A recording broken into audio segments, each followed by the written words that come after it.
repræsentativt udsnit af en Føtex parkeringsplads, har vi gættet os frem til. Og vi havde nogle gode snakker om, hvad man så kunne gøre. Vi tog så udgangspunkt i stedets ånd.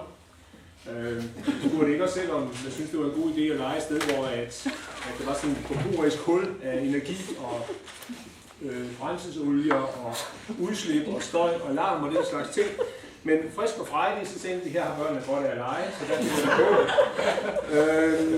Og vi fandt ud af, at det ville være godt at bevæge sig rundt på parkeringspladsen, men det har altså begrænsninger. Folks biler, og børnene kan blive kørt over og sådan nogle ting. Så vi snakkede om, at man kunne lave noget i første sags højde, noget gangbro og noget forskelligt. Hvilket så kunne åbne op for, at vi kunne tage nogle flasker med og kaste ned i nogle container og sådan nogle ting. At man godt kunne lave sådan nogle spots rundt omkring på parkeringspladsen, og det muligvis så på den måde også kunne forbindes. Men vi ville så godt koncentrere os om et eksemplarisk spot, som ligesom så kunne rumme nogle af de ting, som vi så gerne ville vise. Og som sagt, så tog vi så udgangspunkt i stedets ånd. Og det skulle så betyde, at 15 bilfirmaer skulle stille hver deres bil ind i et... og så valgte vi så selvfølgelig her i et lukket område, altså sådan lidt af en legeplads. Og det gjorde vi ud fra, at biler er et fantastisk fænomen. Det sætter gang i rigtig meget fantasi, og de fleste drenge i hvert fald har fantasier om biler. Og jeg håber også, at efterhånden piger har det. Fordi en bil er i virkeligheden noget af det mest super elektroniske avancerede, der overhovedet findes. Alt hvad der findes af moderne teknologi, det findes i en bil. Der er sensorer til at bakke med, der er GPS-udstyr, der er højdemålere, der er temperaturmålere, der er alt, hvad man kunne drømme om, og der er fart i.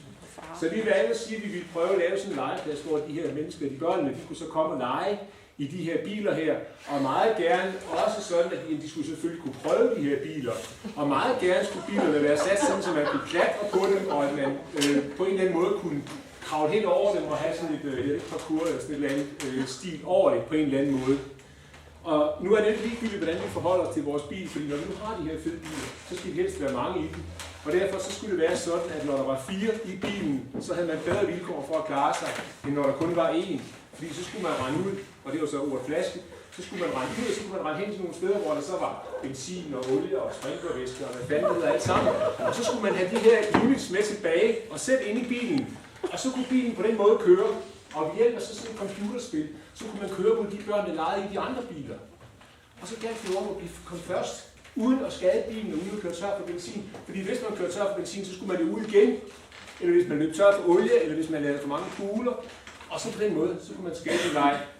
Det er også bevægelse jo. Altså det er også sådan, at man kan sidde i biler, og ja. så sidde i biler i bilen. Ja. Der var også en... Der kører imod andre, hvor langt kunne man nå at køre på et eller andet, så bruge noget energi, der var fra noget hastighed, og vi brugte også nogle robotsensorer, hvor de skulle også gå bevæge sig foran, biler, og med håndtryk holder om hinanden, og så få gang i en robot, der så gør noget og sådan noget, ikke?